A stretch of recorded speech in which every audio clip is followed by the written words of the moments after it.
सभी भक्तों को जय श्री राम। मैं विपिन शास्त्री, श्री दुर्गा माता मंदिर, आशियाना कॉलोनी, लुधियाना, पंजाब। गुरु विपिन शास्त्री चैनल के माध्यम से आप सभी भक्तों के बीच शिव महापुराण लेकर उपस्थित हो रहा हूँ। दूसरा खंड, तीसरा अध्याय। कथा श्रवण करने से पहले हम अपने गुरु महाराज इष्ट देव का ध्यान करते हैं। कर्पूर गौरम करुणावतारम संसार सारम भुजगेन्द्रहारम सदा वसंतम हृदयारविंदे भवम भवानी सहितम नमामि। ब्रह्मा जी ने कहा, हे नारद, इस प्रकार मैंने शिव जी की माया के अधीन होकर तथा अहंकार के वशीभूत होकर पहले तो अपने प्रभु के साथ बैर किया।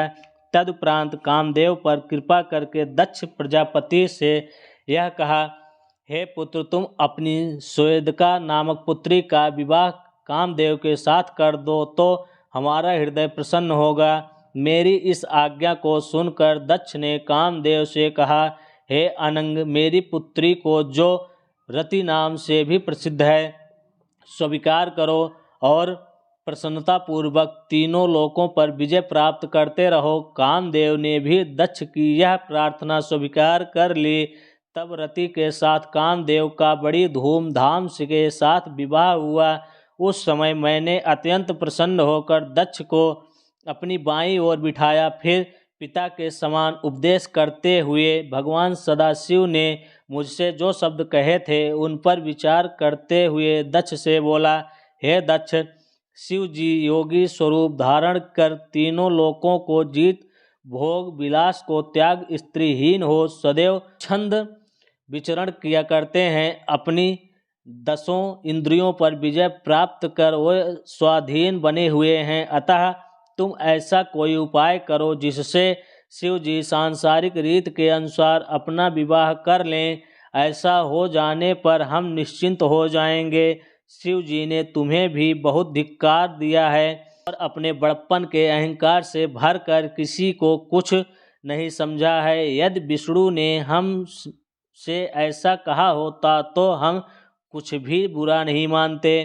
शिव जी हमारे पुत्र होते हुए भी हमारे प्रति ऐसे कटु वचनों का प्रयोग करते हैं और तुमसे भी, जबकि तुम उनके भाई हो, इस प्रकार अनादर वचन करते हैं तो यह किसी भी हालात में उचित नहीं है। अस्तु, जब तक शिव जी किसी स्त्री से विवाह नहीं कर लेते हैं तब तक हमारा शोक दूर नहीं होगा। अब सोचने की यह बात है कि संसार में ऐसी कौन सी स्त्री है जिसके ऊपर शिव जी मोहित हो जाएं और उससे अपना विवाह कर लें तथा वह स्त्री शिव जी की सारी चतुराई को दूर कर दे। यहाँ यह बात ध्यान में रखने की है कि जब कामदेव भी शिव जी को वश में नहीं कर सका तो अन्य देवता उनके समक्ष किस प्रकार ठहर सकते हैं। फिर भी यदि कामदेव कुछ प्रयत्न करे तो शायद काम बने। हे नारद, इतना कहकर मैं हंसता हुआ कामदेव के पास जा पहुंचा। उसके सुंदर स्वरूप को देखकर मुझे यह निश्चित हो गया कि कामदेव द्वारा हमारा यह काम अवश्य सिद्ध हो जाएगा। कामदेव ने मुझे अत्यंत आदरपूर्वक अपने पास बैठाया। उसी समय मेरे श्वास से एक अत्यंत सुंदर पुरुष उत्पन्न हुआ। उसका नाम मैंने बसंत रखा। बसंत के जन्म से कामदेव की शक्ति में वृद्धि हुई। उस समय तीनों प्रकार की वायु चलने लगी तथा पक्षीगण मधुर स्वरों में चहचहाने लगे। कोकिला भी मीठे स्वरों में कूक उठी। कामदेव की उस शक्तिशाली सेना को देखकर मैंने कहा, हे मन्मथ, यदि तुम अपने पराक्रम से शिव जी को वश में कर लो तो तीनों भुवनों में तुम्हारी अत्यंत प्रसिद्धि होगी।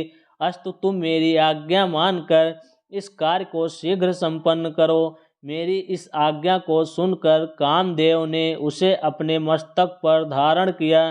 तदुपरांत वह मुझे प्रणाम कर एवं अपनी सेना को साथ लेकर शिव जी के समीप चल दिया। शंकर भगवान की जय।